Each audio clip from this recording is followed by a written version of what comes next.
Good morning, ladies and gentlemen, and welcome to the 2022 Annual General Meeting for ALS Limited. My name is Bruce Phillips and I'm your chairman. Due to the logistical difficulties our shareholders are still experiencing in attending the AGM, the meeting today is being held in person as well as online via the Lumi platform.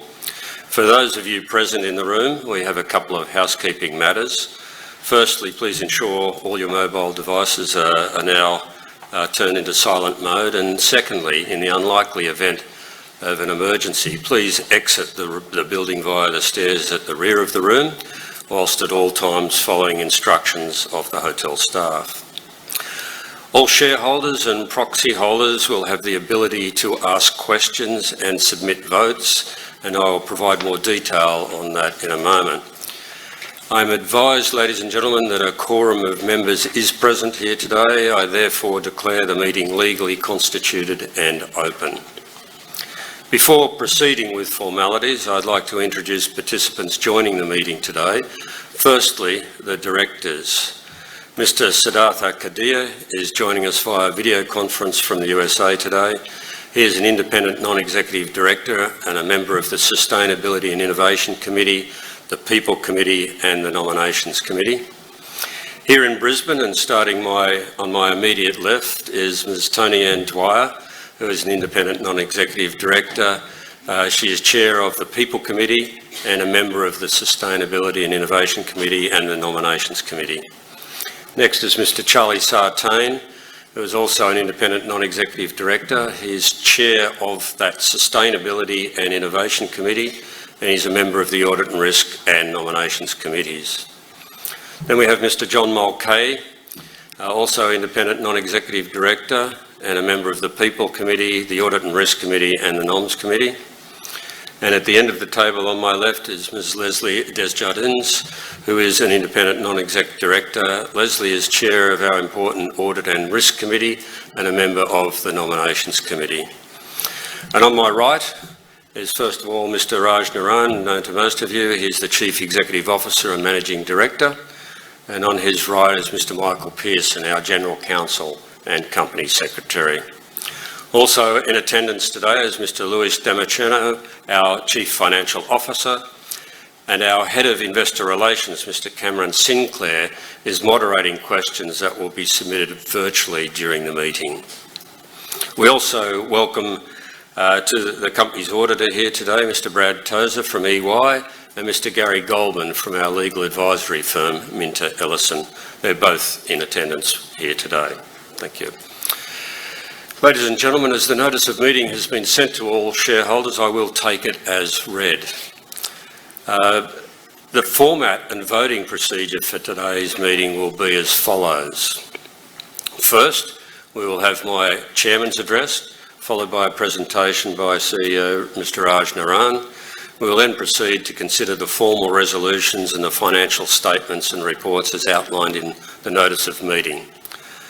For those present in the room this morning, I will allow the opportunity for questions prior to consideration of each resolution. For those attending virtually, questions can be submitted at any time. To ask a written question, select the messaging tab at the top of the Lumi platform.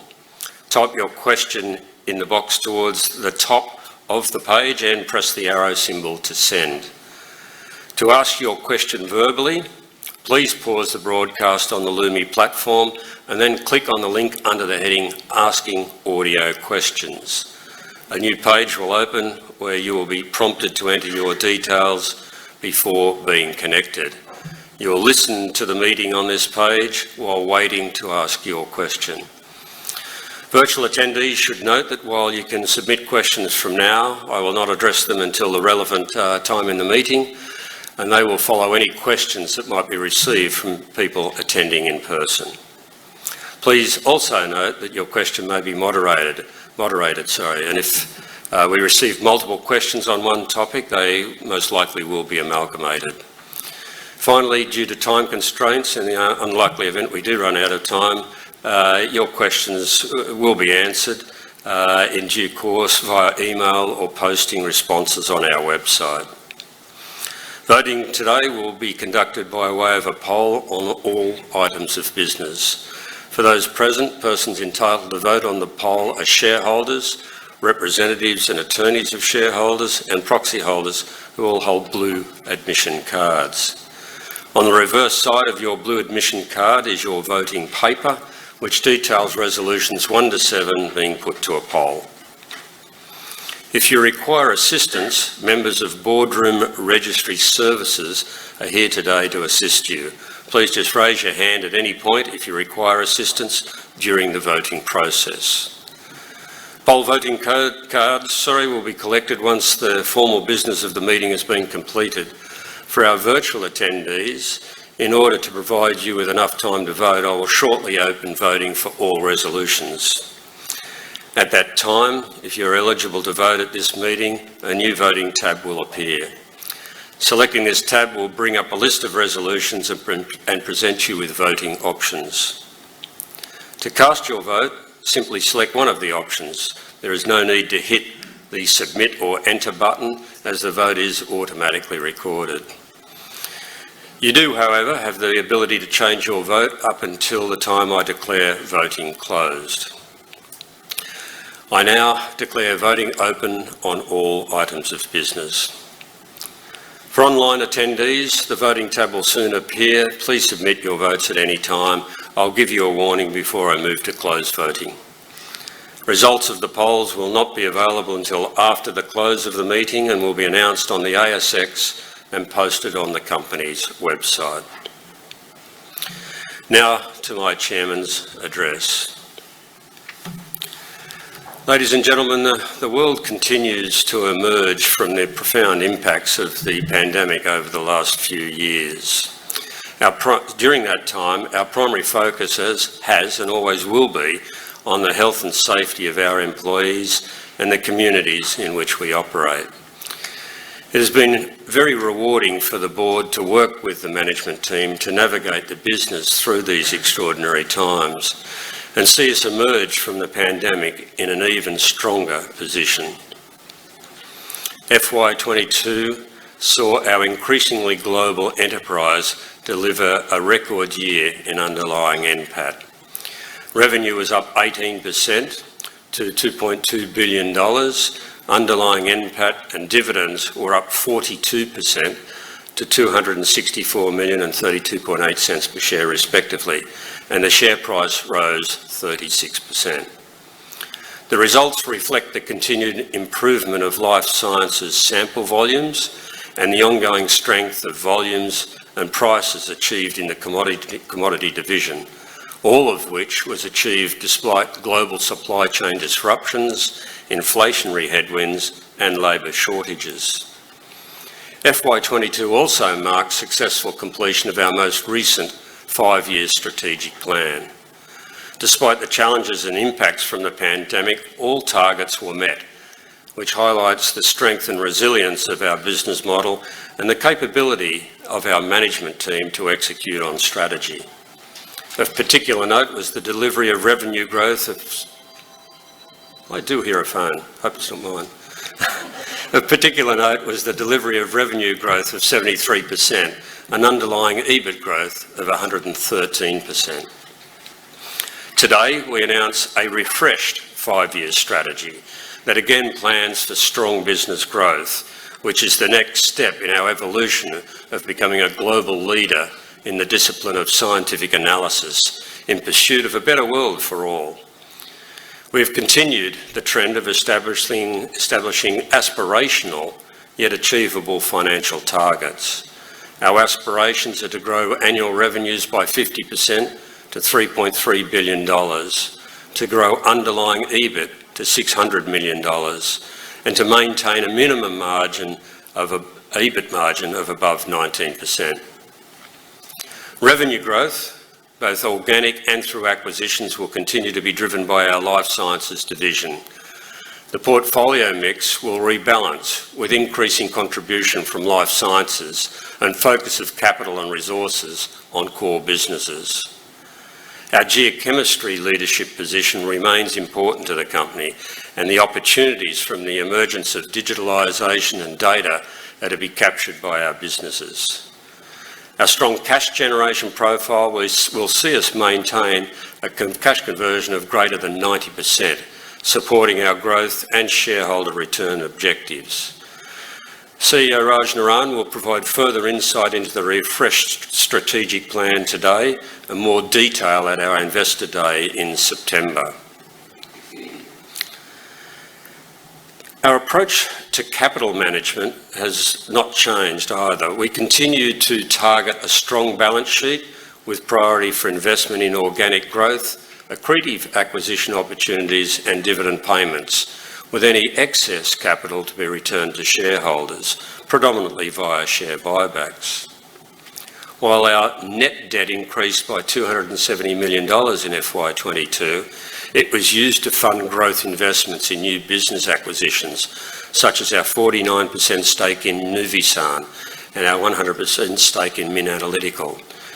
And then overall, we had higher CapEx targeting increased capacity and some of our renewable energy projects. The group closed FY22 with a leverage ratio of 1.9 times, up from 1.6 last year, but well within our target gearing parameters and debt covenant thresholds. During the year, the business successfully placed new long-term US private placement debt, totalling $269 million at relatively low fixed interest rates. Funding of this took place last month. The proceeds have been applied to refinance maturing debt facilities, resulting in an increased weighted average debt maturity for the group of 6.9 years. The strength of the balance sheet and performance of the business gave the board confidence to declare a final dividend of 17 cents per share, partly franked to 30%. Added to the half-year dividend of 15.8 cents per share, this represents a total annual dividend of 32.8 cents, a 42% increase over FY21, and an overall payout ratio of 60% of FY22 underlying NPAT. Ladies and gentlemen, sustainability is core to our business. Last month, we published the latest edition of our acclaimed sustainability report, which sets out our ESG vision and FY22 achievements. Our vision is focused on minimising any adverse impact on the environment and society from our operations, as well as upholding the highest standards of governance. We have added a fourth sustainability pillar to ESG, which is people, aligning with our core values of people development and safety as a priority. People are also at the core of our business, and these values have never been more relevant than in the current global environment.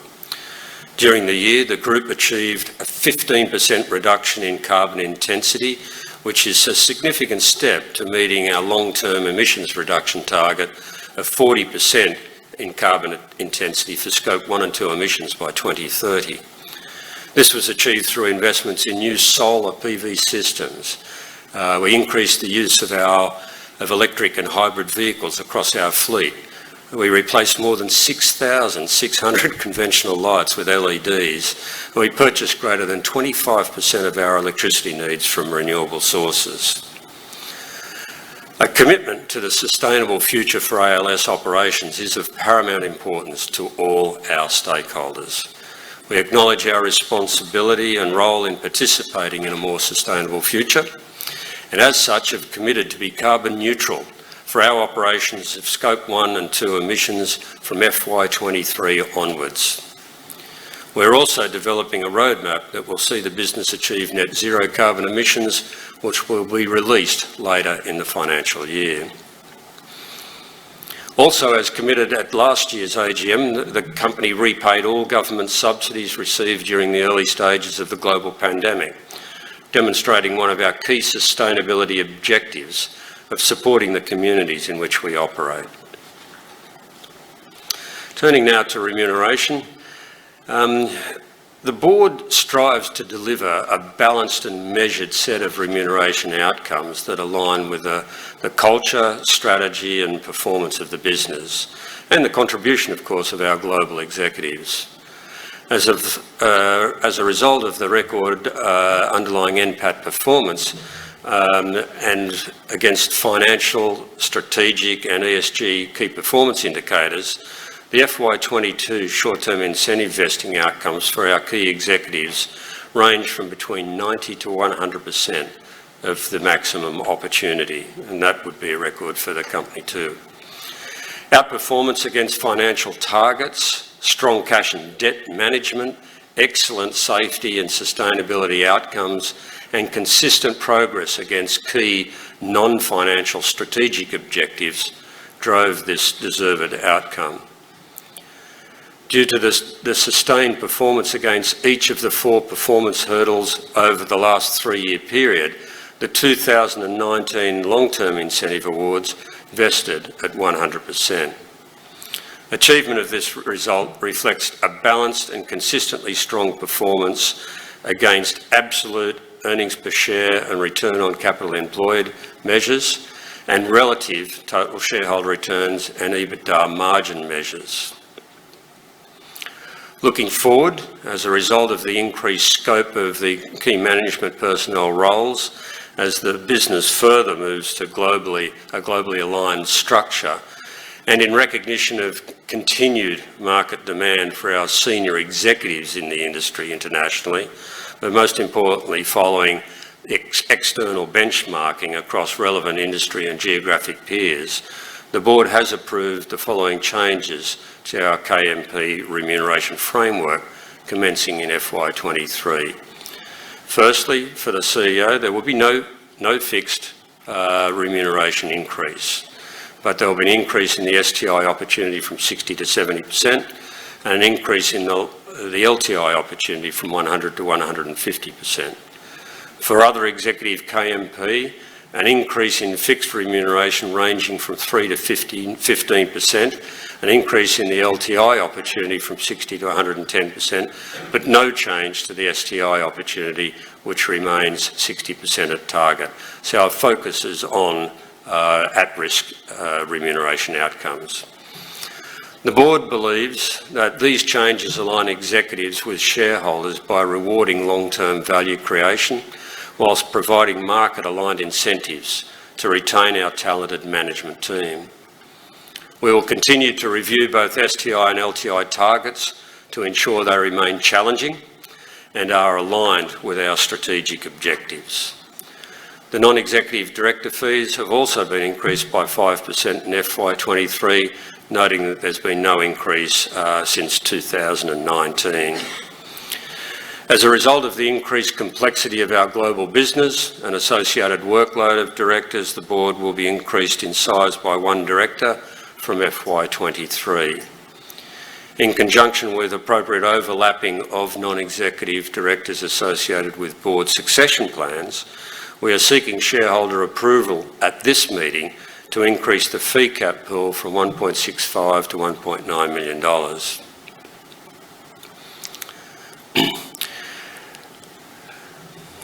The first half FY23 guidance, in terms of today's announcement, we're returning to our tradition of providing first half guidance at the annual general meeting. We suspended that during the pandemic. On the basis of no significant deterioration in trading conditions, we expect to deliver underlying NPAT of between $157 and $162 million in the first half of FY23, as an increase of 20% compared to the $127.1 million in the prior corresponding period, albeit that was during the pandemic. Raj will provide more commentary regarding this guidance and the business outlook in his presentation. Finally, folks, I wish to thank my board for their continued guidance and support during what was really a very busy year.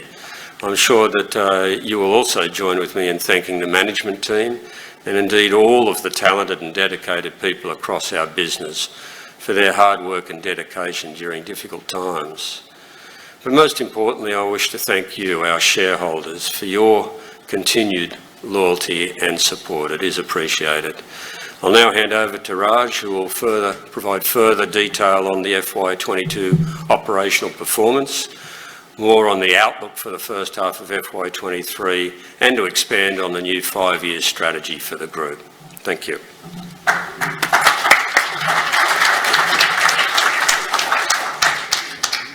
It's only water. Thank you, Mr. Chairman. Good morning. I would like to reiterate Bruce's welcome to our shareholders, investors, and staff. I appreciate your attendance today, both in person and virtually. I'm pleased to have the opportunity to update you on the performance of the business during fiscal year 22 and provide some insight into our new, refreshed 5-year strategic plan. The group remains committed to our people's health and safety. At the height of the pandemic and through additional waves of infection, the proactive protective measures implemented helped us protect our people, our clients, and our stakeholders, ensuring that we continue to provide an essential service to our clients. While some of the COVID controls have been eased across parts of our business as the community manages the risk of the pandemic, our safety performance continued to improve. Our injury frequency rate of 1.52 puts us in the top quartile of all ASX 100 companies. This is a tremendous result and reflects not only management and the board's commitment to safety, but also the commitment of our people. As Bruce outlined earlier, fiscal year 22 was a record year for the business in underlying NPAT and marked the successful completion of our 5-year strategic plan. We achieved industry-leading organic revenue growth supported by both our Life Sciences and Commodities division. Our focus and commitment on operational efficiencies saw us improve our underlying EBIT margin. In addition, we finished the year with a strong balance sheet and solid liquidity to continue our strategic objectives in the coming years. Looking at each division individually, Life Sciences continued to grow revenue, finishing the year with $1.1 billion, up 24% compared to the prior year. The division again continued to expand margin, achieving an uplift of 68 basis points compared to the previous year. This is an extremely impressive performance, driven by the strong increase in volume, process optimization and automation, and efficiency gains on invested capital. We had a large 11.5% increase in acquisition growth, driven by strong performance across our recent acquisitions of Investiga and Nuvisan. Our Commodities division continues to be a market leader, posting a significant organic revenue growth of 31% and further margin improvement of 230 basis points. Geochemistry sample volumes increased by 32% and with approximately 15% expansion in capacity completed in fiscal year 22 and a further 5% increase in capacity following the acquisition of Analytical. Organic revenue growth was 42% in the year, and that was supported by volume growth, an increase in testing of base metals, and price improvements. Sample volume increases were driven by both major and increasingly by junior miners, who accounted for approximately 40% of volumes at the end of the period. The trend in testing for battery-related metals, such as copper, nickel, lithium, and cobalt, continued through the year, and we expect this to continue going forward as society progresses its sustainability agenda and the world moves to decarbonization. The Industrial division faced a challenging trading environment due to the temporary COVID-19 impacts, particularly the asset care business in Australia, with state border closures, which created mobility challenges for our people, and with the closure of our business in the USA. The The tribology business performed relatively well, posting organic revenue growth of 7.9% with contribution from all regions. As Bruce said, we are pleased to provide guidance for the first half of fiscal year 23 of an underlying NPAT between $157 and $162 million. This reflects continued improvement across the business with double-digit total organic revenue growth supported by higher prices achieved across the portfolio. Current performance continues to be supported by strong sample volume flow in geochemistry, which remains up on the prior period, and continued positive momentum from life sciences. The business continues to pursue pricing and cost management initiatives to address the current inflationary headwinds. The long-term prospects for the group remain strong, supported by positive structural industry megatrends and our continued focus on efficiency and expanding our geographic footprint and service offerings. While the risks of economic pressure from high inflation, interest rates, and market volatility continue to emerge, our diversified and flexible business model has proved successful in managing challenging periods as shown in the early stages of the COVID-19 pandemic. On that note, I would like to now provide more detailed overview of our refreshed 5-year strategic plan that will see the business consolidate our position as a global leader in the discipline of scientific analysis in the pursuit of a better world for all. Earlier this morning, Bruce talked about the successful completion of our 5-year strategic plan and our key objectives for the next 5 years. I will provide a brief overview of the strategic plan today and will provide more detailed insights at our Investor Day in September. In summary, our new refreshed 5-year strategic plan continues to build on the strength of the current organization and to a clear focus on our end markets.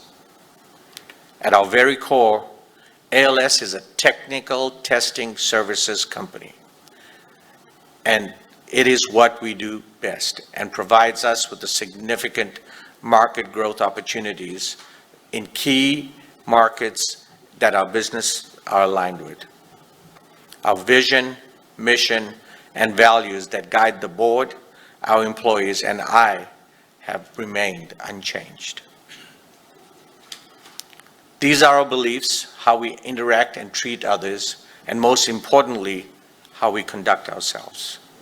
These values are at the heart of everything we do and are embedded across the entire organization. We value safety and diversity in the workplace. We value innovation and curiosity. We are resilient in the pursuit of excellence. We always remain committed. We are caring and we are honest. Every individual that works within our global operations belongs to the ALS family and lives by these values. Under this refreshed 5-year strategic plan, our vision for the business in 2027 is for us to become a global leader in the discipline of scientific analysis in the pursuit of a better world for all. There are 3 aspects to our vision. Firstly, strategic themes or pillars that support the business. Secondly, enablers are opportunities that will help the business achieve its objectives. And finally, financial outcomes on how success will be measured. Each of these aspects is important, and each member of my management team and I are committed to the successful delivery of the next 5-year strategic plan. What does success look like over the 5-year strategic plan at ALS? Our financial goals will see the group increase revenues from a base of $2.2 billion in fiscal year 22 to $3.3 billion in fiscal year 2027, supported by a total revenue CAGR of 8% with a total CAGR for life sciences of 14%. We expect to deliver an underlying EBIT of approximately $600 million in fiscal year 2027, which equates to a market-leading group EBIT margin above 19%, in line with current margins. As part of our overall strategy, we will continue to optimize our portfolio and ensure we maintain strict capital allocation discipline. We have a strong focus on continuing to grow and invest in our life sciences division as we expect to materialize the megatrends supporting their growth. We will strengthen our market-leading position in geochemistry by continued investment in new technologies and capabilities. The world continues to become increasingly reliant on data, and our business is well positioned to capture the digitalization trend. Our data sets are some of the largest in the world, and we recognize the opportunity for us to standardize systems and solutions that will enable us to leverage our positions and provide further client solutions. There are three major enablers for our business that will help us achieve our vision and financial objectives for fiscal year 2027, namely our focus on clients, our internal processes, and organizational capabilities. We must maintain our client service focus model and be able to meet our clients' growing demands. We will focus internally within the business and find opportunities to extract value through portfolio optimization, innovation, and efficiencies. This will support our bottom line, which is increasingly important in these higher inflationary periods. And lastly, focusing on our capabilities as an organization. Our people are at the very center of our business, and we need to support them so they can support the business and our clients. Firstly, our commitment to innovation and technology, where we will integrate and consolidate our systems globally and pursue advanced data management and analytics for our clients. Secondly, we will focus on growth, particularly in new markets and sustainable market segments. To date, we have demonstrated our ability to deliver on a strategic plan, including market-leading total shareholder returns. Thirdly, what I call the ALS way. This is our team working as one and living our core values that I talked about earlier. And lastly, client centricity. Our clients trust our knowledge and expertise to deliver solutions to them. There are several megatrends which are driving the long-term growth of the testing, inspection, and certification industry. These megatrends will underpin ALS's future growth plans, and the group is well positioned to capture on these long-term, sustainable structural growth opportunities in the markets in which it operates. I'm confident that our new 5-year strategic plan is well aligned with these megatrends and will support our vision and financial objectives in fiscal year 2027. I will talk briefly to the underlying key growth drivers that support our business on the next slide. Focusing on our two largest divisions, being life sciences and commodities, the end markets provide a core and stable growth pathway for our business. Within commodities, electrification and the accelerated growth of alternate energy supports continued demand for battery and energy-related metals. Government infrastructure spending is expected to remain elevated and will underpin the commodity demand into the future. In life sciences, there's a clear trend of increasing regulatory drivers, largely driven by government and also demanded by society. New emerging contaminants such as PFAS continue to be discovered and will require ongoing testing and monitoring. Consumer demand and awareness for quality and safety, especially in food and water, is increasing. For pharmaceutical testing, safety remains critical, with the regulatory bodies demanding more testing and the expanded range and usage of medication continues to evolve in a growing and aging population. These drivers underpin our growth and will help us achieve our financial targets for fiscal year 2027.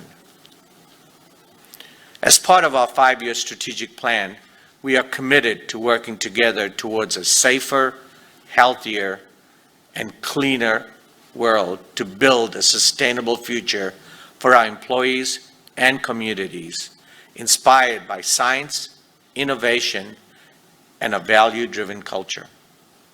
Our focus remains on the issues that are most material on our business, where we've identified opportunities under our new strategic plan, and in areas in which we have expertise to make a meaningful impact. We have created targeted programs to ensure the achievement of our agreed ESG strategy, some of which are identified on this slide. An important milestone will be the release of our net zero roadmap in 2023, which will identify a clear pathway for us to contribute to a more sustainable future. I look forward to progressing these opportunities and reporting on their progress in the future. In summary, our fiscal 2022 performance was very strong, reflective of our diverse business. I'm excited about the positive industry megatrends that are helping to shape our company, and we are very well positioned to capture and benefit from these opportunities in the coming years. I look forward to sharing more insights into our refreshed 5-year strategic plan at the Investor Day in September. I would like to thank our hardworking team of employees around the world for their commitment, resilience, and dedication during these challenging times. I would also like to sincerely thank the Chairman and the Board for their guidance and counsel, and to my family for their continued support. Finally, thank you to you, our shareholders, for your ongoing support, and remain committed to delivering value to you. Thank you. I will now hand the meeting back to our Chairman to conduct the formalities of the meeting. Thank you.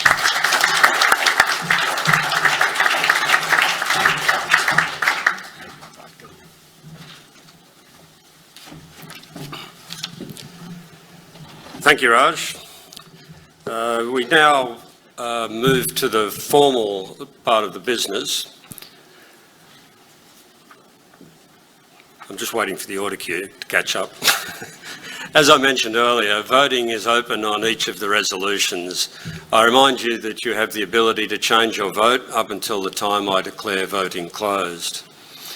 Proxies have been received from 426 shareholders representing over 292 million ordinary shares, being 60.3% of ALS's issued share capital. So it's a good turnout from shareholders. We appreciate that. As we proceed through each resolution, the proxy votes for that resolution will be shown. I propose to vote all available open proxies given to the Chairman of the meeting in favour of all resolutions put to the meeting. The first resolutions are voting for the re-election of directors. In accordance with the company's constitution and the ASX listing rules, an election of directors is required each year. Ms. Tony-Ann Dwyer and Mr. Siddhartha Kadia are seeking re-election as non-executive directors at this meeting. In a moment, I will ask Tony-Ann and Siddhartha to each speak to their candidacy. Their respective profiles have been outlined in the shareholders, or to shareholders, in the notice of meeting and in the company's annual report. Firstly, to the re-election of Ms. Tony-Ann Dwyer. Tony-Ann was elected to the board as a non-executive director in 2016. She retires in accordance with the company's constitution and, being eligible, offers herself for re-election. Tony-Ann is currently chair of the People Committee and a member of the Sustainability and Innovation Committee and the Nominations Committee. The board strongly supports Tony-Ann's re-election, and I now invite Tony-Ann to address shareholders regarding her candidacy.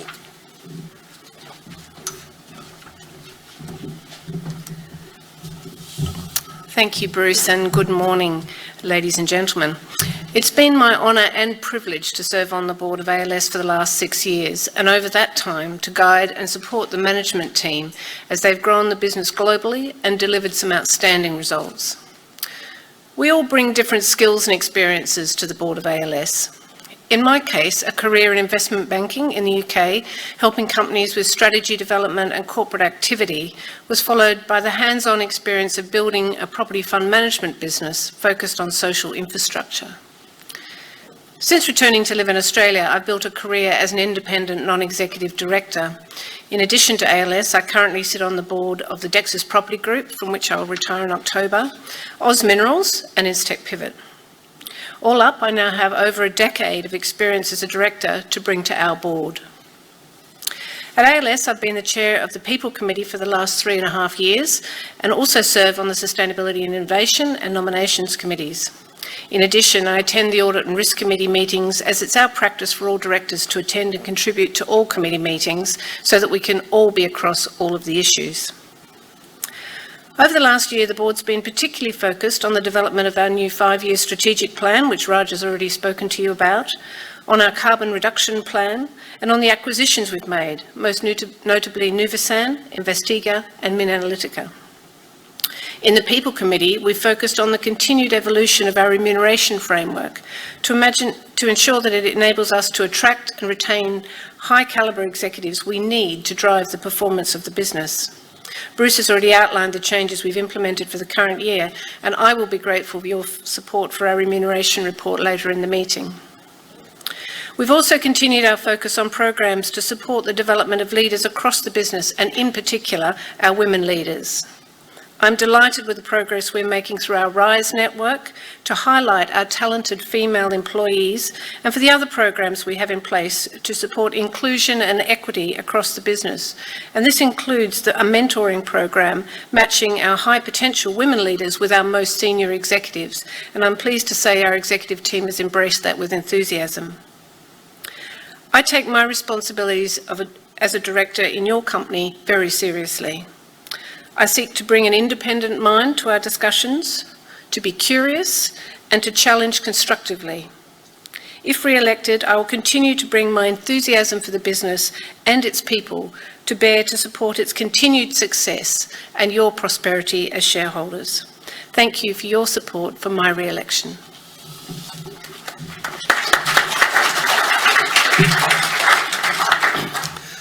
Thank you, Tony Ann.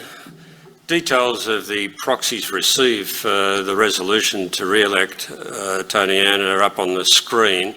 Of those received, 89.4% are for the resolution, 10.5% against, with 0.1% abstaining. First of all, are there any questions from the floor? No, thank you. Moderator, do we have any online questions relating to this resolution? Mr. Chairman, there are no online questions or questions on the line. Yes, go ahead. Sorry? No questions? There are no questions. Okay, thank you. Okay then, as there are no questions, the resolution on the screen is now put to the meeting. I'll now move to the resolution regarding the re-election of Mr. Siddhartha Kadia. Resolution number 2. Siddhartha was appointed to the board as a non-executive director in January 2019. He retires in accordance with the company's constitution and, being eligible, offers himself for re-election. Siddhartha is a member of the Sustainability and Innovation Committee, the People Committee and the Nominations Committee. The board strongly supports his re-election. I now invite Siddhartha to address shareholders via video regarding his candidacy. Siddhartha. Thank you, Mr. Chairman, and thank you, dear shareholders. Hello from the USA. My name is Siddhartha Kadia, and I'm offering myself for re-election as a non-executive director of the company. Over the past 3 years and 8 months, I've had the privilege of investing significant portion of my professional time to work with my colleagues on the ALS board, as well as, and more importantly, with the management team. I've been especially pleased that this service opportunity has been really fantastic to fully utilize my three main areas of expertise. My experience living in various parts of the globe, serving life sciences industry, especially in North America and in Asia. My current and prior business experience in life sciences industry, as well as my strategic insights and professional relationships in testing, inspection, and certification industries. I'm committed to serve for the next term at your pleasure, and I look forward to serving this company with all I have to offer. Thank you for your support.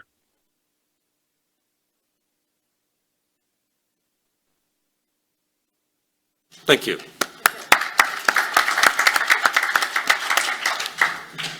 Yes, thank you, Siddhartha. Unfortunately, it was the video link there wasn't the best at the end, but I think everyone got the message there. Details of the proxies received for the resolution to re-elect Mr. Kadir are up on the screen.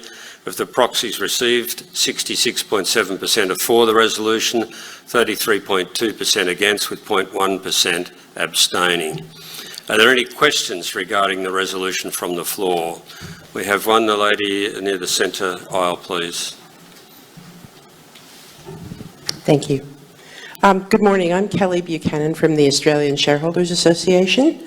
Dr. Kadia holds directorships in 5 unlisted US companies, and more recently he's become CEO of a NASDAQ-listed Berkeley Lights. We see his commitment to other companies, especially his role as a CEO of a publicly listed company, as putting him in a position to be unable to devote adequate time to ALS, especially in the event of a corporate or industry catastrophe. Can you give shareholders any comfort that one person can hold so many jobs and do justice to all of them? Yeah, it's a good question. It's one that we as a board have turned our mind to as well. So thank you for the question. I can assure you that since taking the position at Berkeley Lights as CEO, it's a small company, but it hasn't changed Siddhartha's commitment to ALS. He's attended every committee meeting, even ones he's not a member of. He's been on every board meeting. He is still connected and helping the management team with introductions to business opportunities around the world with his vast global network.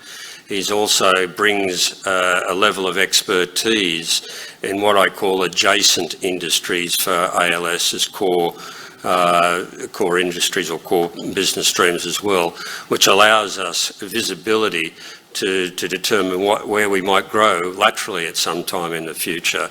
So I can't fault his commitment to the company, but he has given an undertaking to me that he's going to try and rationalise these smaller interests.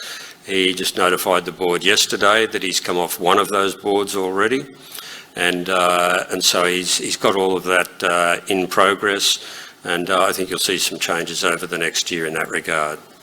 Does that answer your questions? Yes. Okay. We still think he's awfully busy. He's a very busy man. He's a highly intelligent man and manages his time very well too. Thank you.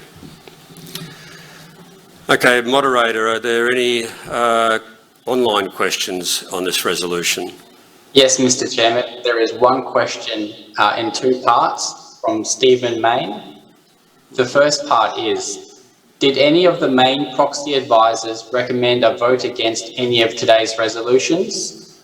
And the second part to the question, why is there a large vote against the re-election of Siddhartha Kadia?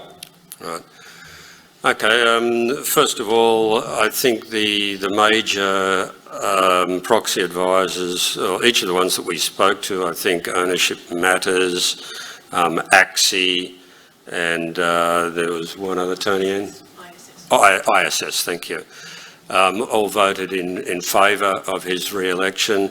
I believe one, CGI Glass Lewis, who we didn't get to speak to, they didn't want to talk to us, they recommended against his re-election based on, as the Australian Shareholder Association has pointed out, the perception of a large number of external appointments.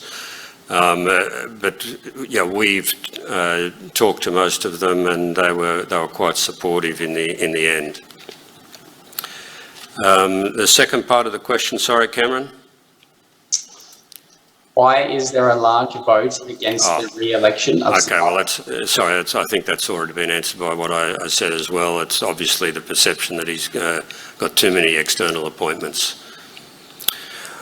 If there's only one question there, thank you, Cameron. If there are no other questions, obviously, on the floor, so the resolution on the screen is now put to the meeting. I now move to Resolution 3, the adoption of the 2022 Remuneration Report. This resolution will be decided in accordance with Section 250R of the Corporations Act.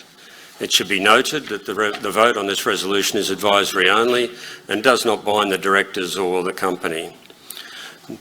The board aims to set remuneration for all key management personnel at levels which are reasonable and designed to attract and retain appropriately qualified people in a competitive global market, not just an Australian employment market. In addition, the aim is to provide both incentive and rewards to executives and to align a significant portion of executive reward in growth in shareholder value, with a view to both the short and longer terms. The reward structure for the Managing Director and other key management personnel of the group are outlined in detail in the annual report. The structure encompasses three main elements. First of all, it's the elephant in the room. I go about the elements. The first one, of course, is fixed salary. The second one is a short-term incentive over 1 year, which is approximately 2/3 cash-based and 1/3 deferred equity component. And thirdly, a long-term incentive over 3 years, which is predominantly equity-based. KMPs must also meet a minimum shareholding requirement in the company.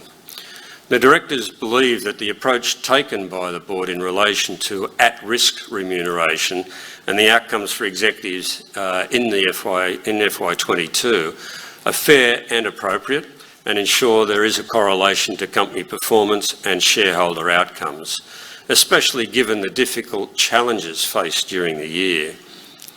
Details of proxies received for this resolution are now up on the screen. Of the proxies received, 98.5% are for the resolution, 1.4% against, and 0.1% abstaining. Are there any questions from the floor? No?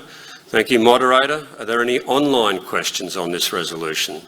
Mr. Chairman, there is one question from Norman West. He asked, what is the company policy and expectation regarding director shareholdings? Sorry, say that again. What is the company policy or expectation regarding director shareholdings?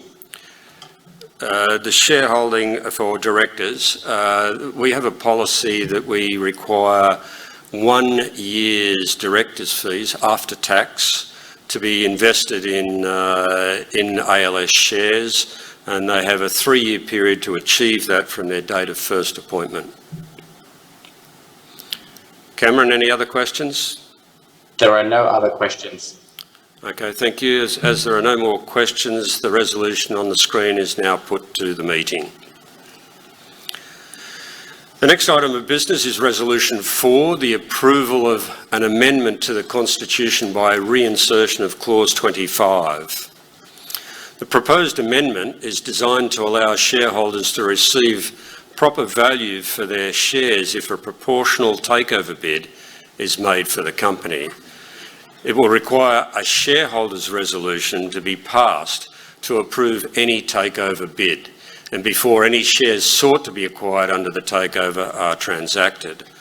The reinsertion of Clause 25 was last approved at the 2019 Annual General Meeting and needs to be approved by shareholders every 3 years to remain valid.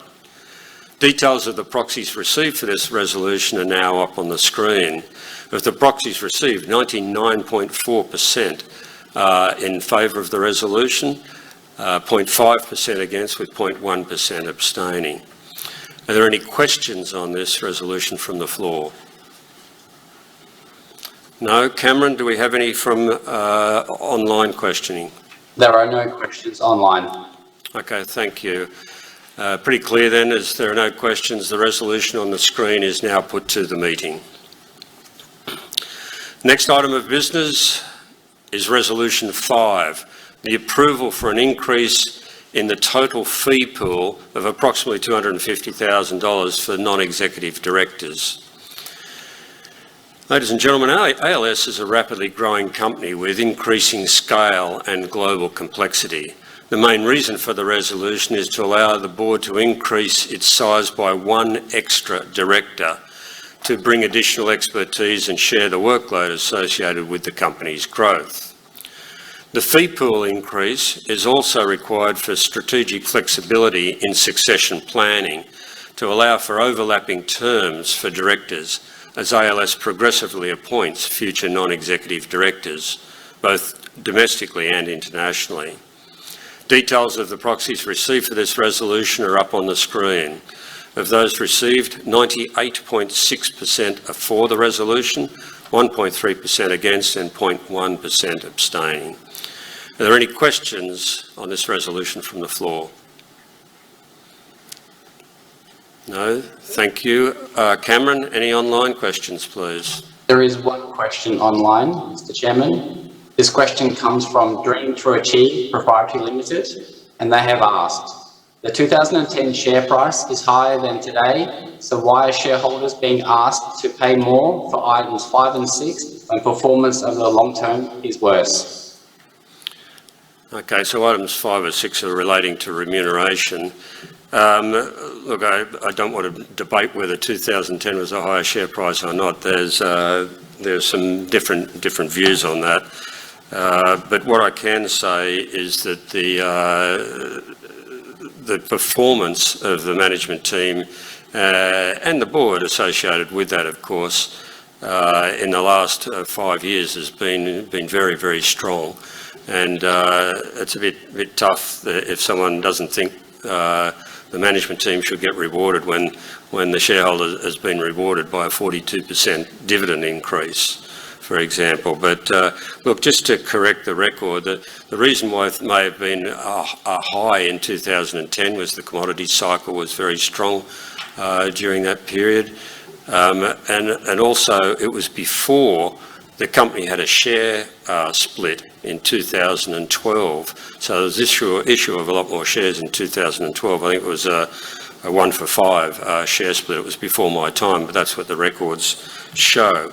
So if you adjust for that share split and any share buybacks that have been done in the future, and I relate it to the 2022 share price, which ranged from $9.74 to $13.81, the equivalent 2010 share price would be only $5.02 to $8.64.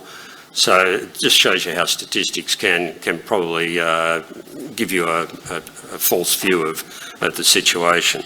So I hope that answers the question.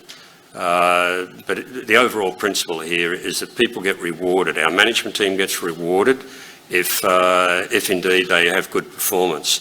The directors have had a 5% increase in 4 years as well. So I don't think that's unreasonable either. And you can see from the vote from the professional investors and the proxy house advisors have all been very, very strongly supportive at 98.5% for the REM report. All right, Cameron, any other questions? There is one more question from Mr. Stephen Main. Okay. What is the actual plan in terms of increasing cash fees to directors if this resolution is approved? Also, what is the maximum number of directors allowed under the ALS Constitution? Okay. Well, the cash fees has been addressed. We've awarded a 5% increase per annum to the directors. Under the Constitution, correct me if I'm wrong, Mr. Secretary, but I believe it's 9. Yep. That is correct. Thank you. So thank you, Cameron, for that question. Thank you, Stephen Main. Cameron, any further? There are no additional questions. All right, thank you. As there are no more, The resolution on the screen is now put to the meeting. The next item of business is approval for grant of performance rights to the Managing Director and CEO, Mr Raj Naran, under the terms of the company's long-term incentive plan. A summary of the LTI plan and the calculation of Raj's proposed grant were set out in the explanatory notes of the notice of this meeting. As the Managing Director and CEO of the company, the issue of performance rights to Raj requires approval by an ordinary resolution of shareholders. Approval is sought to make a grant of performance rights to Raj in line with the company's LTI plan rules. The shares will vest in July 2025, but only to the extent that performance hurdles are met over the next 3 years. Raj will receive the performance rights and be entitled to the issue of ordinary shares at no cost to him if the performance hurdles are met. No loans will be granted in relation to his participation in the plan. The non-executive directors strongly support the issue of these performance rights. Details of the proxies received for this resolution are up on the screen now. Of those received, 98% are for the resolution, 1.9% against, with 0.1% abstaining. Are there any questions on this from the floor? Have one down the front, please. Behind you, George. Good morning, Mr Chairman. It's lovely to be able to see the directors face to face, and thank you. It's lovely to see some of the old directors here. With this, I see the remuneration from the continuing directors was up nearly 30% this year over last year, and the long-term incentive is only for 3 years. We have a short-term incentive for 1 year, and I think that the long-term incentive should be over a longer period. You know, something like 5 or 7 years for a long-term incentive. I just think that 3 years is too short a term for the long-term incentive. Thank you. Okay, the first part of your question, the increase for continuing directors, I can assure you there has been no increase for the continuing directors since 2019. There may have been an increase in the amount paid in total because we had more directors on the board. I think that's probably what's caused that view.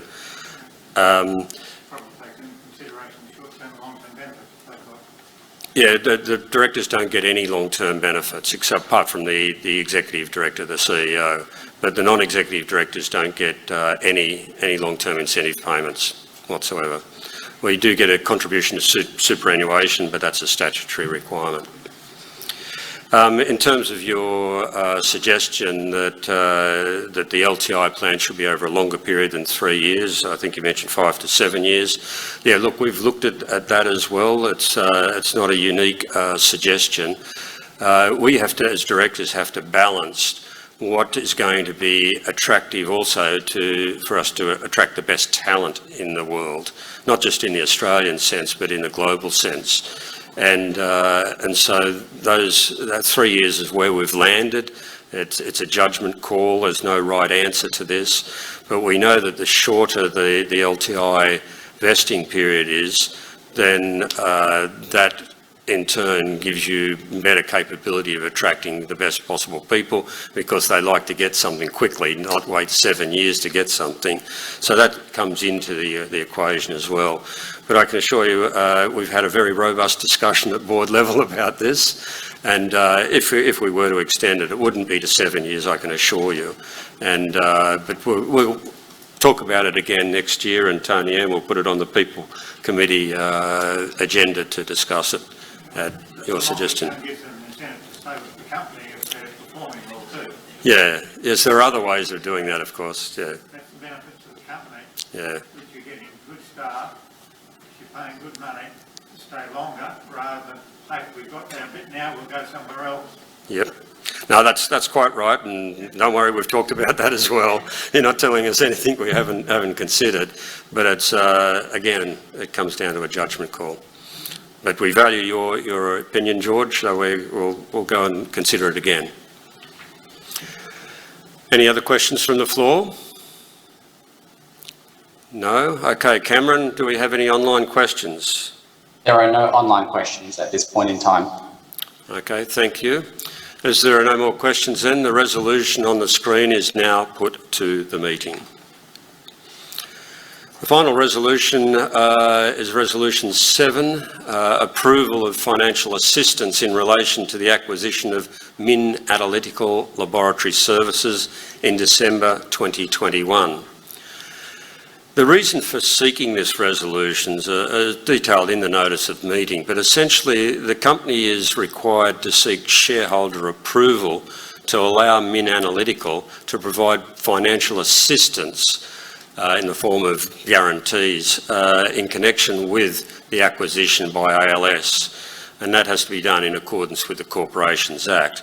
This is because the acquisition of Analytical was secured by guarantor companies in the ALS group, and which will allow the group greater flexibility to structure its lending arrangements and to allow Analytical to be added as guarantor under the group's lending arrangements. Details of the proxies received for this resolution are up on the screen. Of those received, 99.7% for the resolution, 0.2% against, and 0.1% abstaining. Are there any questions on this resolution from the floor? No? Cameron, do we have any online questions regarding this resolution?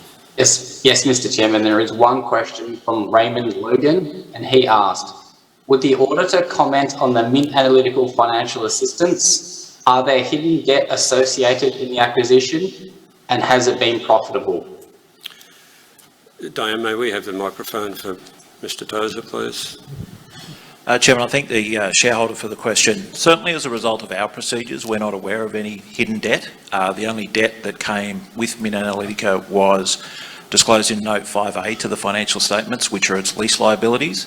We would consider this resolution in the ordinary course of business, and as far as we've seen, the entity has been profitable since it was acquired by ALS. Yes, that is correct. It is profitable, and this was a unique resolution for me personally as a chairman, and I sought some advice on it, and clearly the feedback was, yes, we've seen this, particularly from proxy advisors and major shareholders. They say they see it every year.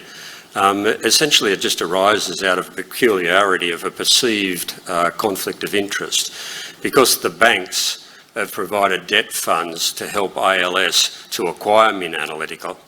In return, ALS wants Analytical to join its guarantor group so it gets better terms and conditions from the banks. But there's this relationship that the banks are providing debt to Analytical. Analytical is providing a guarantee back to the banks when it joins our group. And this perceived related party transaction, if you like, needs to go to shareholders to give them the opportunity to ask us questions and to vote whether it's appropriate or not. So that's what we're doing today. All right. Cameron, are there any other questions on the resolution? There are no further questions, Mr. Chairman. Okay, then thank you. As there are no more questions, the resolution on the screen is now put to the meeting. The final item of business today is consideration of the financial statements and reports. The company's financial statements for the year ended 31st March 2022, including the director's report and the report by the auditor, were provided to shareholders in the 2022 annual report. Shareholders are now provided the opportunity to ask questions regarding those financial statements and reports, the operations and management of the company, or questions to the auditor in respect of the audit report. As I've said earlier, Mr. Brad Tozer, representing the EY, our external auditor, is available today to respond to any questions in relation to the conduct of the audit and the preparation and content of the auditor's report. Are there any questions from the floor? No, thank you. Cameron, do you have any online questions? Yes, Mr. Chairman, there is one question from Norman West, and he asked, has the company been successful in integration of a common audit, revenue, profit report system across its diverse world operating segments? Right. Is that a question to the auditor, Cameron, or to the board?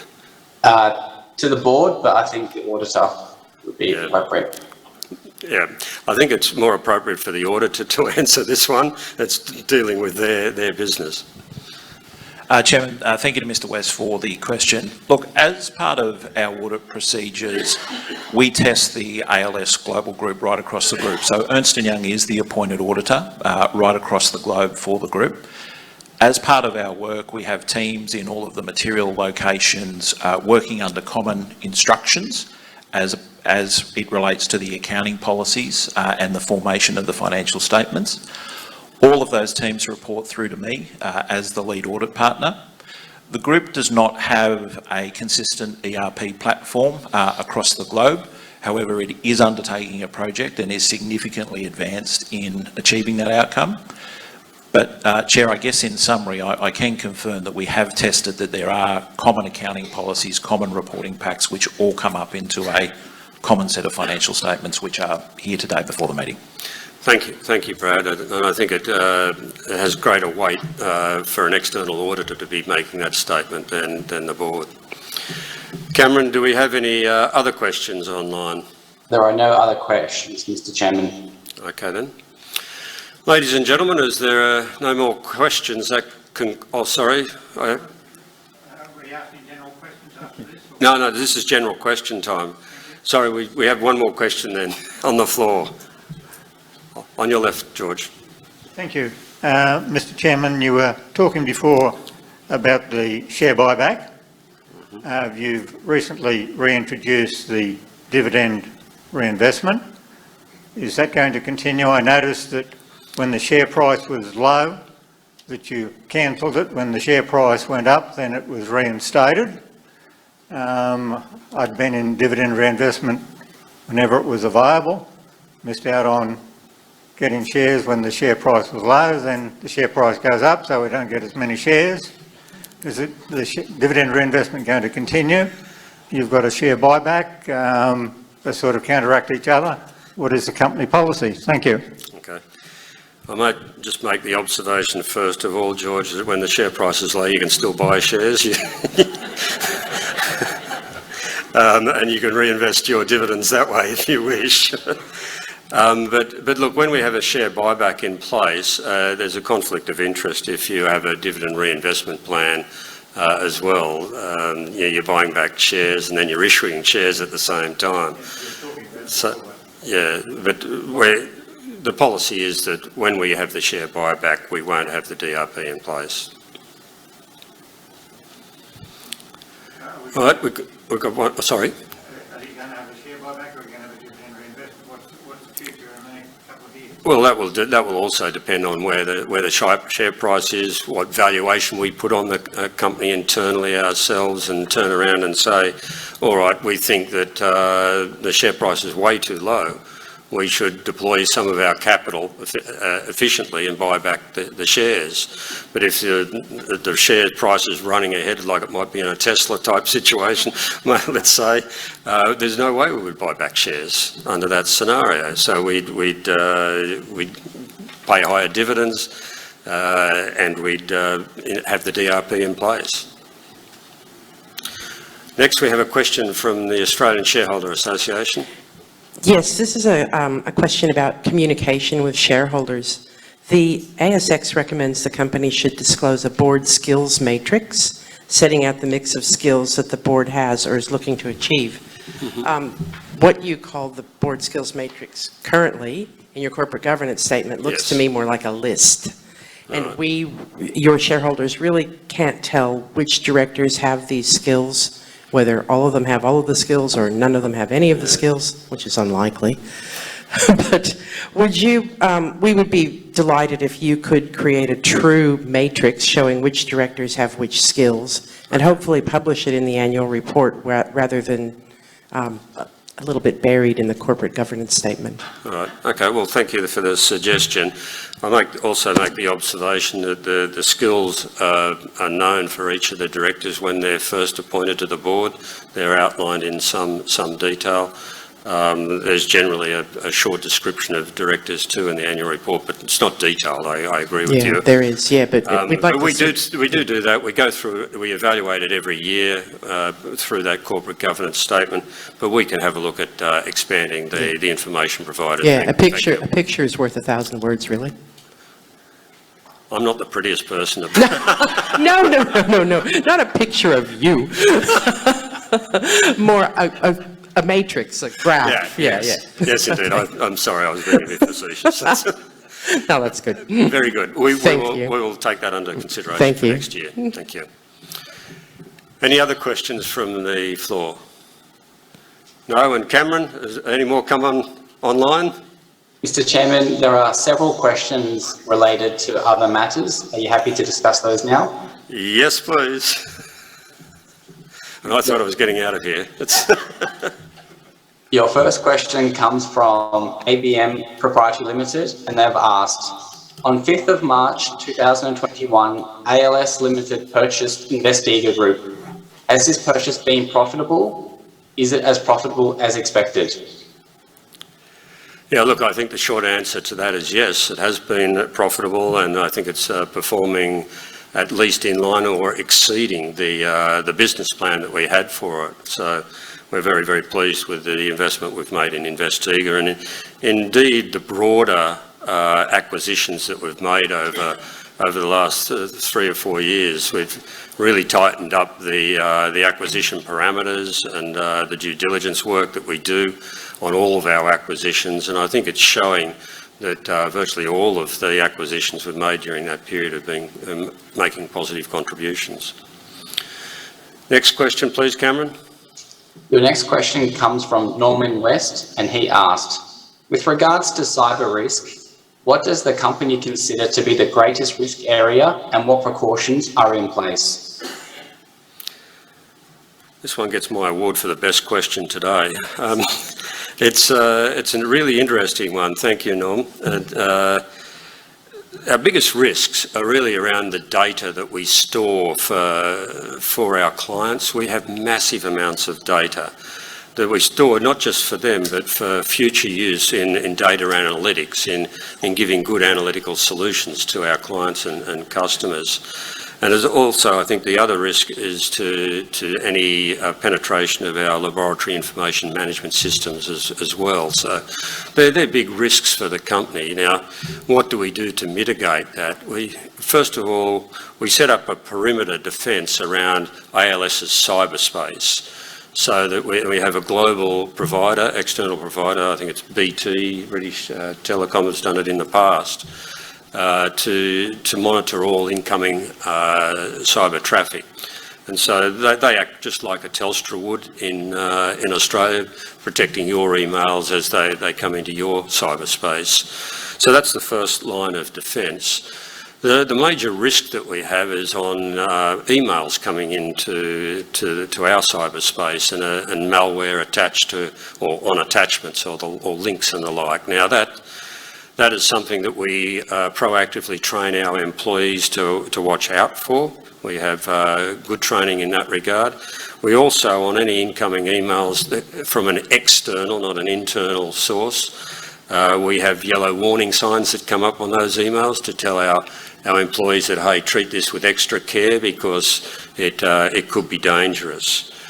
We also store all of our data off-site, so we back things up in different locations so that if they do penetrate one, we can close that down quickly and then reinstate the system from another location. We have disaster recoveries practices to make sure that is current and in place, and that's tested very regularly. We have internal cyber experts as well, based here in Brisbane, and they're supplemented by IT specialists we have in Europe and North America, and indeed in the Asia Pacific. And I think the final mitigation measure we have is we get external experts to try and penetrate our system periodically without notice. So these people are the experts in the field, and we know that cyber terrorists are increasing their sophistication and level. Like, we get millions of attacks, and so we ask people, these specialists, to come in and say, give it your best shot, and then we get learnings from that, and we continually improve our response to cyber security. So, Norm, does that answer your question?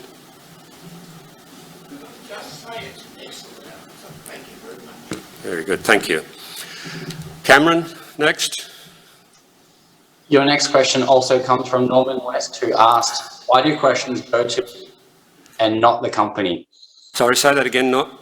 Why do questions go to boardroom? Oh, right, okay, and thank not you. company? Yes, look, the simple answer here is Boardroom is our share registry provider.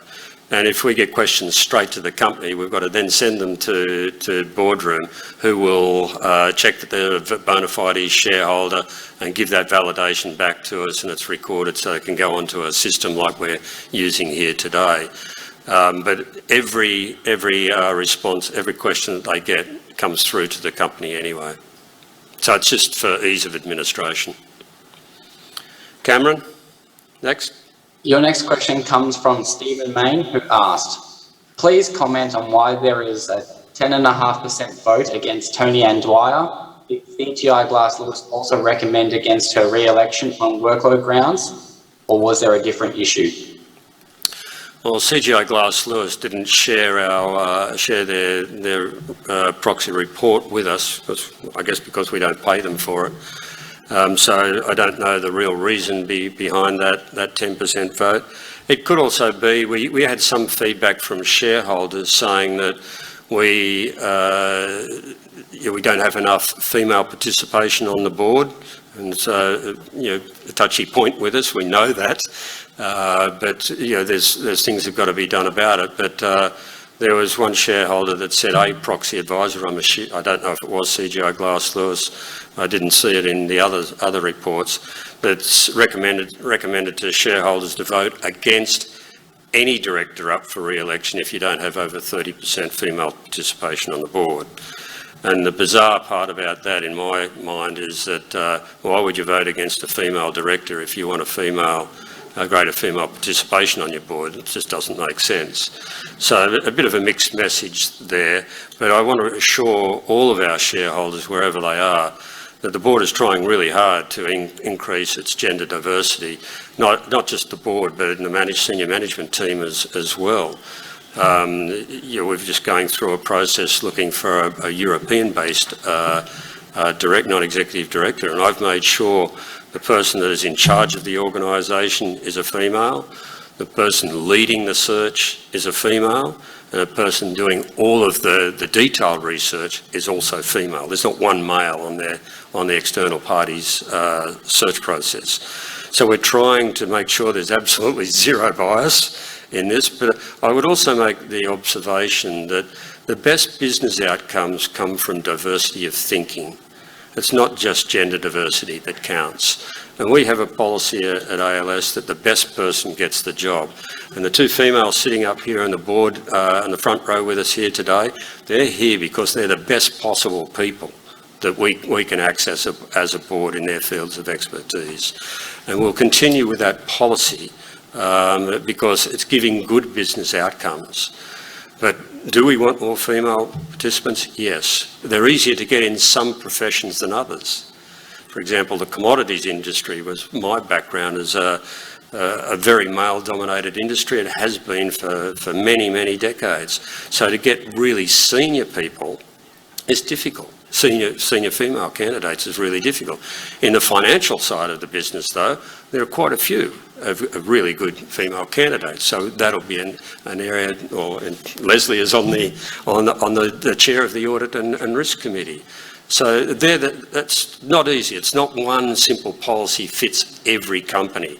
And that's what some of these activists don't get. They're not business people. Most of them haven't run a business. So look, we'll be open and transparent with everyone, but that's what we're trying to achieve. We're going to get over 30%. It's just going to take time. Sorry, I couldn't hear the question. And the comment was, it doesn't matter what gender you've got as long as it's the best. Thank you. coming from a lady in the front row. Okay, Cameron, any other questions? Yes, Mr. Chairman. Your next question also comes from Stephen Main, and he asked, the ALS board cap of just 9 directors is too low, meaning you are one of the few ASX 100 companies with limited constitutional room for board expansion to accommodate non-board endorsed external candidates. Will you consider amending the constitution at next year's AGM? Well, yeah, we can consider it quite easily. We don't have a need for more than 9, but yeah, we're having a look at our constitution more broadly. So I've just been handed a note from my company secretary. The maximum number is actually 8 directors, not 9. Thank you. So will we consider increasing it from 8? Well, yeah, we'll always consider those sorts of things if we have the need to increase the size of the board. It all comes down to what is the most efficient board to support the shareholders and deliver for the shareholders in their interactions with the board and management team. When you increase the size of the board, that's an increased burden on the management team as well. So you're taking all these factors into consideration before you actually make your decision. But Stephen, we'll have a look at it. Thank you. Cameron, I hesitate to ask. Your final question from Stephen Main is, there were 7 items of business today for voting, but the board added formal presentations at the start as item 1 and consideration of financials at the end, neither of which required a vote. Will you consider doing the financials and general debate at the start rather than the end next year? Yeah, look, I like the format that we've got at the moment, to be honest with you, because it gives us the opportunity in our speeches for both the chairmans and the CEOs to address, if there are a lot of questions offered early on, we can address them in there rather than having 4 or 5 questions on the same topic. And we give the opportunity to shareholders to raise any question or comment they want. When we put the resolutions up for a vote, before we vote, everyone gets the opportunity to discuss those relevant matters as well. So if they think that they find something relevant in the discussion Q&A at the end, then it's probably a little bit too late. They should have thought about it earlier, in my view.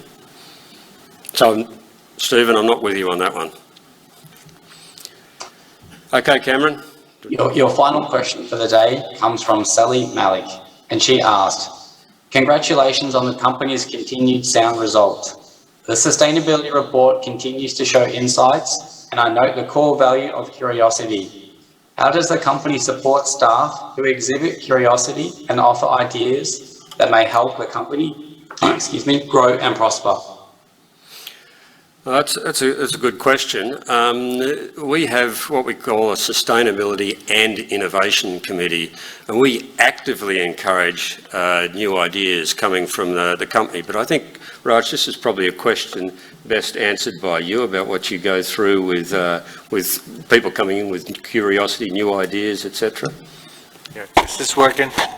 Yeah, thank you for the question. I think as a company, we've got an online platform that we encourage all employees to submit questions, comments, suggestions for innovation, and we have a dedicated executive that is focused purely on technology and innovation, and they follow up. We invest in the technology, we evaluate the technology, so we provide a very open, collegiate and collaborative format for our employees to participate in. Yeah. I think the other thing is we have this forum, this global forum is in ALS's cyberspace, and the exchange of ideas going from a laboratory in Europe can travel to somewhere in South America instantaneously. And it's a very efficient diffusion of good ideas, and that forum has been encouraged by Raj and the board and the Sustainability Committee that Charlie Sartain chairs. So that was the final question, Cameron? That is correct, Mr. Chairman. Thank you. Look, it's great to have the interest in the company, but as there are no more questions, as I said, that concludes our discussions on the items of business. We'll now move to collect the poll voting cards. In 1 minute, I will close the online voting system, so please ensure that you've cast your vote on all resolutions. I'll now pause for 60 seconds to allow you time to finalise those votes and have them collected.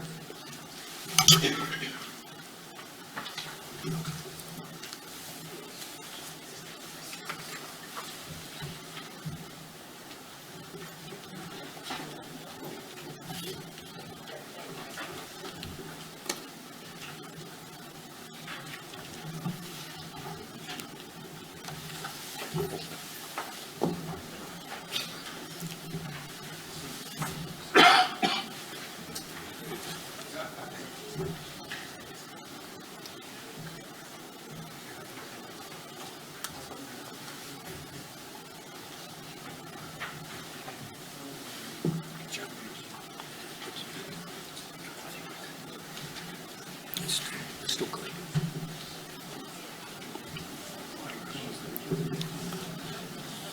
Do you have any more cards in the room, anyone? Any more cards to submit? Are there any more cards in the room that need collecting? No? All right, well, thank you, ladies and gentlemen. Voting is now closed. There's no further business to be conducted. The results of the poll voting will be announced to the ASX as soon as possible after the meeting and will also be posted on the company's website. I now declare the meeting closed, and in doing so, thank you for your participation today. On behalf of the board and the management team, I send our best wishes for you and your families for a safe and healthy year ahead. Thank you very much.